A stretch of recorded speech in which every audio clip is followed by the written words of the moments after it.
what essentially is a community of practice? A community of practice has two essential components. It has community, it also has a practice. So L&D is a practice, and all of us coming together is a community. So we cannot ignore either one of them because both are extremely important. The practice is important because we are a knowledge network, and the community is important. And our share of learning over the last few years is like a human being has a life cycle.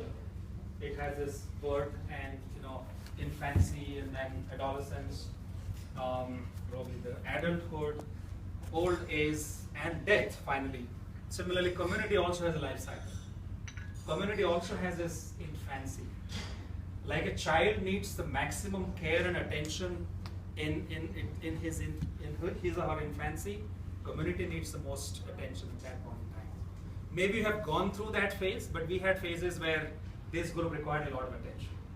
There are few people who came forward and gave attention to this group. That's why it is standing on its feet. I don't know whether we are going through the childhood or the adolescence. Most likely we have gone past the infancy because of some selfless people who have given the attention when it required attention. Many communities start and they die down. And people complain that these things don't work. That's the normal belief, stereotype that people have. Communities, they don't work. But they forget that communities require the maximum attention at their infancy, and there are people who need to selflessly do it like a mother does it for a child.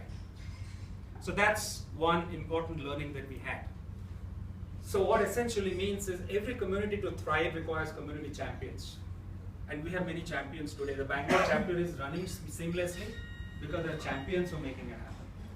Otherwise, this chapter would not run seamlessly. There are people who get the logistics in place, make sure that the invites go out, the speakers are finalized, the panelists are decided, the session is planned, the champions. So if you really need to make a community successful, you need to identify the champions.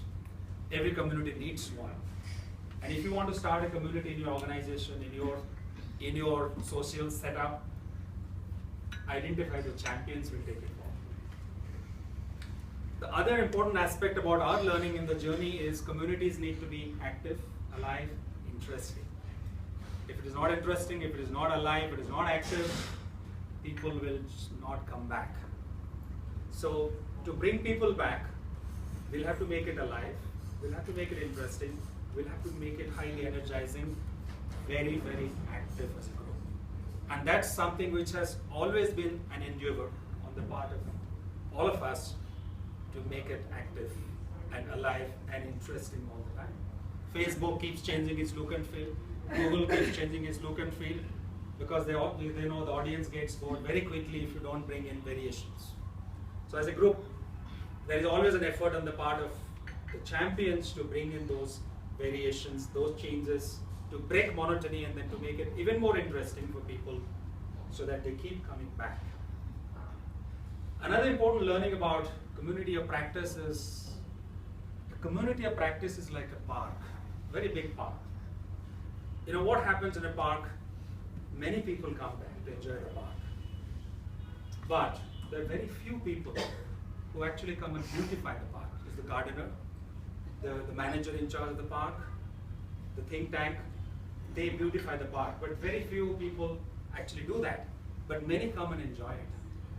So when we started this group for Facebook and then other social media platforms, we found there are very few people who are contributing. And then sometimes I used to wonder, well, there are 20,000 people, but there are only 1,000 people who are contributing. What about the rest? So then I remembered the park analogy, and that in the park only very few people come and beautify the park, but many come and just enjoy the beauty. So when I bumped into people in different conferences and seminars, they would say, hey, you are Surya, I am part of your community, L&D Global Community. I said, really? But I've never seen you posting anything there. He said, I've never done it, but I read every single post which is there. So essentially what it means, there are very few who will contribute, but there are actually many who will benefit from it.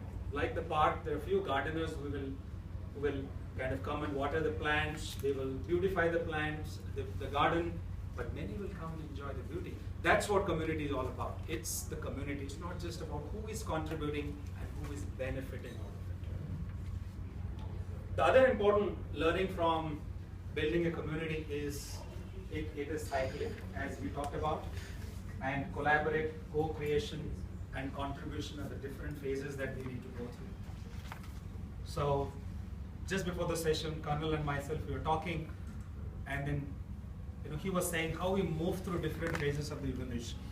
So we have come together and collaborated together as one phase of the evolution.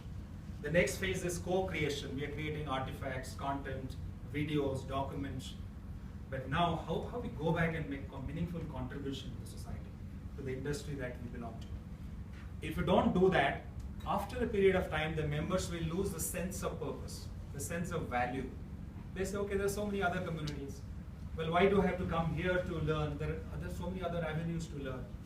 But if you create that, if you can keep that sense of purpose and value alive, then will move to the next phase of evolution of this group.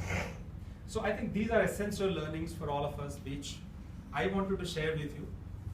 These learnings have been there over the last 4 to 5 years.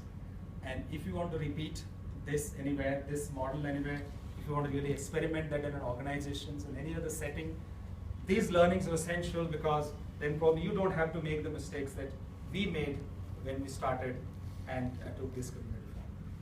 So once again, I would like to salute all those who have made this happen. I would like to salute all of you for being an integral part of this and for being here every time, without exception. So today we have quite a few interesting sessions lined up. The first session. Surya, yes. Before you proceed, I would like to add a little bit Yes. into this, okay, if you permit. Please. I think one thing which I really need to mention, our founder Surya is a very humble person. He started this chapter March of 2015, and as of today we are present as chapters in 9 different cities. Okay? All because of the efforts of one person. Vision.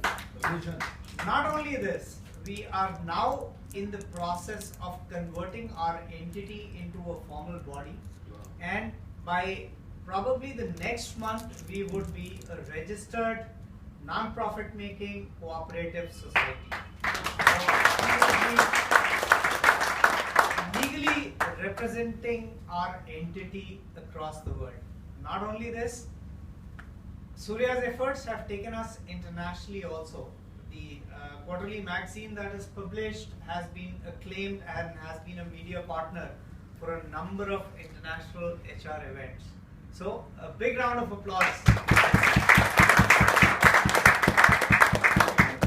Your analogy of garden and this forum. One major difference is there. In a garden, birds and animals come for cross-pollination. Here we do it. Well said. Very well said. Thank you very much. So now we are heading for our. Thank you, Mohit, for your kind words. And now we are going to start our sessions today. So today's session is all about coordination between 3 things. Coordination between Vasu, Dev, and Prabhu.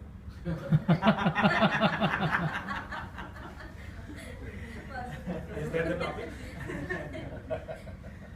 Okay, I had forgotten. So the topic is something different. The coordination, it is about coordination between the head and the heart and the hands. Essentially the same thing. I think Vasu, Dev, and Prabhu are no different as well. So to introduce our speaker, keynote speaker of the day, I would request Divya.